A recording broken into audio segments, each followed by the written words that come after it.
దేశవ్యాప్తంగా ఫిబ్రవరి 12న అన్ని వర్గాల కార్మికులు, రైతు సంఘాలు కలిసి చేపట్టనున్న దేశవ్యాప్త సమ్మెలో మున్సిపల్ కార్మికులంతా పాల్గొనబోతున్నారని AP municipal workers union Guntur నగర ప్రధాన కార్యదర్శి కోటా మల్యాద్రి తెలిపారు. గురువారం గుంటూరు కొత్తపేట మల్లయ్యలింగం భవన్లో నిర్వహించిన విలేకరుల సమావేశంలో ఆయన ఈ విషయాన్ని వెల్లడించారు. కేంద్ర ప్రభుత్వం తీసుకొచ్చిన 4 లేబర్ కోడ్లు పూర్తిగా కార్మిక వ్యతిరేకమైనవని పేర్కొంటూ వాటిని వెంటనే ఉపసంహరించుకోవాలని కేంద్ర, రాష్ట్ర ప్రభుత్వాలను కోరారు. రాష్ట్రంలో మున్సిపల్ ఉద్యోగులపై అమలు చేస్తున్న కార్మిక వ్యతిరేక విధానాలను కూటమి ప్రభుత్వం విరమించుకోవాలని, 10 గంటల పని విధానాన్ని రద్దు చేయాలని డిమాండ్ చేశారు.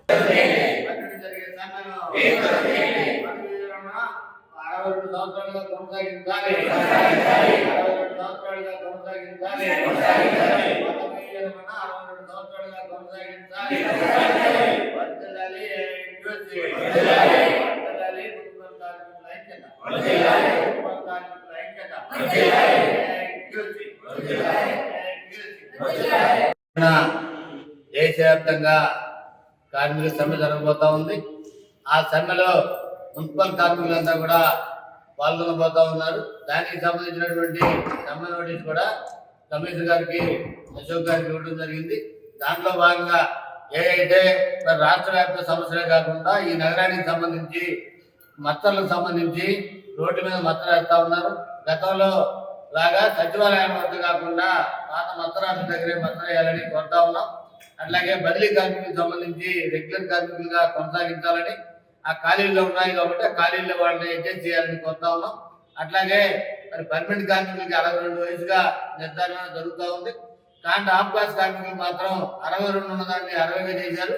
కానీ 62ని 62గా కొనసాగించి వాళ్ళకి ఉద్యోగ భద్రత కల్పించాలని, వీటన్నిటికంటే ప్రధానమైనది ఏదైతే పనిచేస్తూ చనిపోయారో ఆఫ్ క్లాస్ కార్మికులుగా పనిచేస్తూ చనిపోయిన వారి పిల్లలకి గతంలో మరి అవకాశంలో అవకాశం ఇచ్చేవాడు. ఇప్పుడు అవకాశం లేకుండా చేయడం జరిగింది. వారి అందరూ కూడా విధుల్లోకి ఏదైతే ఇప్పటికే మరి అప్లై చేస్తున్నారు, వాళ్ళందరూ కూడా విధుల్లోకి తీసుకోవాలని, చనిపోయిన వాళ్ళ పిల్లలకు కూడా అవకాశం కల్పించాలని, గతంలో మాదిరిగానే కొనసాగించాలని ఏఐటీసీగా కోరుతా ఉన్నాం. వీటన్నిటికంటే ప్రధానమైనది మరి ఇలా నగరాలు పెరిగిపోతా ఉన్నాయి, విస్తరణ పెరిగిపోతా ఉంది. కానీ కార్మికుల సంఖ్య పెరగటం లేదు. కాబట్టి కార్మికుల సంఖ్య కూడా పెంచాలని కోరుతా ఉన్నాం. అట్లాగే రాష్ట్ర ప్రభుత్వం ఏదైతే సరెండర్ లీవ్ సంబంధించి పర్మనెంట్ కార్మికులకి పెండింగ్ లో ఉంది, ఒక పోలీస్ డిపార్ట్మెంట్ కి ఇచ్చారు కాబట్టి వెంటనే మున్సిపల్ కార్మికులు కూడా సరెండర్ లీవ్ ని అందజేయాలని, వాటితో పాటు డిఏలు, ఇంక్రిమెంట్లు అన్ని కూడా ఉన్నాయి, అవన్నీ కూడా చేయాలని కోరడంతో పాటు పని భద్రతకు సంబంధించి మరి కేంద్ర ప్రభుత్వం తెచ్చినటువంటి 8 గంటల పని విధానాన్ని కాదని ఇలా 10 గంటలు పనిచేయాలంటా ఉన్నారు. దాన్ని విరమించుకొని 8 గంటలనే పని విధానాన్ని కొనసాగించాలని కూడా ఏఐటీసీగా కోరుతా ఉన్నాం.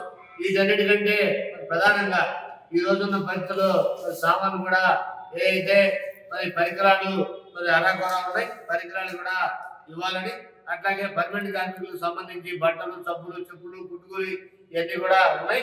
నగరాభివృద్ధి మీద దృష్టి పెట్టే వాళ్ళు అధికారులంతా కూడా కార్మికులకు రావాల్సిన రాయితీలు కల్పించి పనిచేసుకోవాలని, అట్లాగే గతంలో కూడా కాంట్రాక్ట్ కార్మికులు కూడా మరి కొన్ని రాయితీలు, బట్టలు, సబ్బులు ఇవన్నీ కూడా ఇచ్చారు.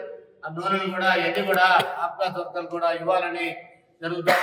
వీటన్నిటితో పాటు మరి ఫిబ్రవరి 12వ తారీఖు జరిగే సమ్మెలో మున్సిపల్ కార్మికులంతా కూడా పాల్గొని సమ్మెను విజయవంతం చేయాలని మీ ద్వారా కోరుతా ఉన్నాం.